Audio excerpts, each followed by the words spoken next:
Office సిబ్బంది ఇంటి పనుల కట. ఐఏఎస్లు పలు శాఖల హెచ్ఓడీల ఇండ్లల్లో ఆర్డర్లీ వ్యవస్థ. జీతం సర్కారుది, పని మాత్రం సార్ల ఫ్యామిలీకి.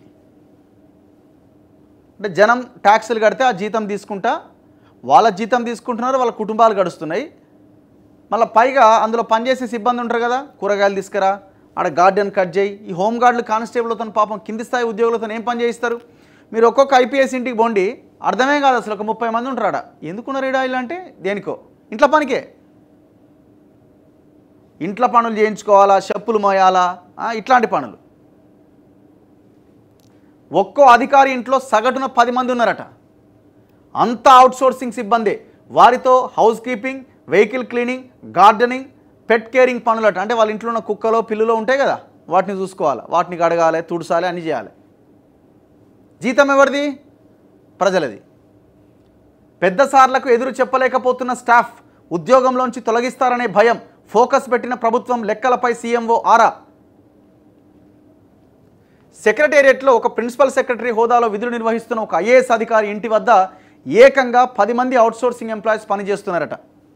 అందులో సచివాలయం నుంచి 5గురు ఉంటే మరో 5గురు ఆయన పరిధిలోని శాఖలో పనిచేస్తున్న సిబ్బంది అని సమాచారం. వీరితో సదరు అధికారి ఇంటి పనులు చేయిస్తున్నట్టుగా తెలిసింది.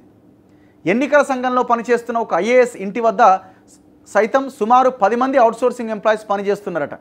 అందులో కొందరిని సెక్రటేరియట్ నుంచి, మరికొందరిని ఈసీ ఆఫీస్ నుంచి సమకూర్చుకున్నారట. ఒక స్పెషల్ సిఎస్ హోదాలో ఉన్న ఆఫీసర్ ఇంటి వద్ద సుమారు 7గురు అవుట్సోర్సింగ్ స్టాఫ్ పనిచేస్తున్నారని, అందులో ఎక్కువ మంది మహిళా ఎంప్లాయీస్ ఉన్నారట. మహిళా ఎంప్లాయీస్తో కూడా పని చేయించుకుంటున్నారట. వాడు మనిషా గాడిద ఇంకేమని అనుకోవాలి. సెక్రటేరియట్లో జీఏడీ విభాగంలో పనిచేసే ఒక అధికారి సైతం ఐఏఎస్ల తరహాలో కొంతమంది అవుట్సోర్సింగ్ ఎంప్లాయీస్ను ఇంటి అవసరాల కోసం ఉపయోగించుకుంటున్నట. ఇట్లా పాడేరు చూడండి అధికారులు. ఏం చెప్పాలి వీళ్ళకి?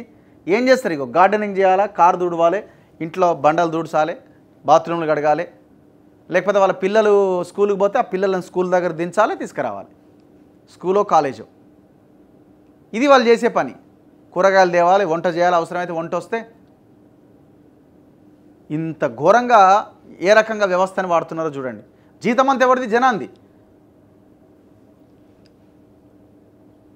రాష్ట్రంలోని పలువురు ఐఏఎస్ అధికారుల ఇళ్లలో కొన్నేళ్లుగా ఆర్డర్లీ వ్యవస్థ కొనసాగుతున్నదనే ఆరోపణలు ఉన్నాయి. ఇదంతా చేసింది కేసీఆర్, ఈ దుర్మార్గుడే.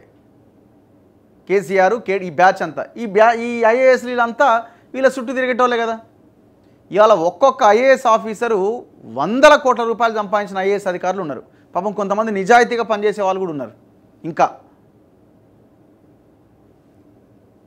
అధికారుల ఆఫీసుల్లో పనిచేసేందుకు ప్రభుత్వం అటెండర్లను సమకూరుస్తుంది. కానీ ఆఫీసర్లు మాత్రం పవర్ చేతుల్లో ఉండడంతో వారితో తమ సొంత పనులు చేయించుకుంటున్నారు.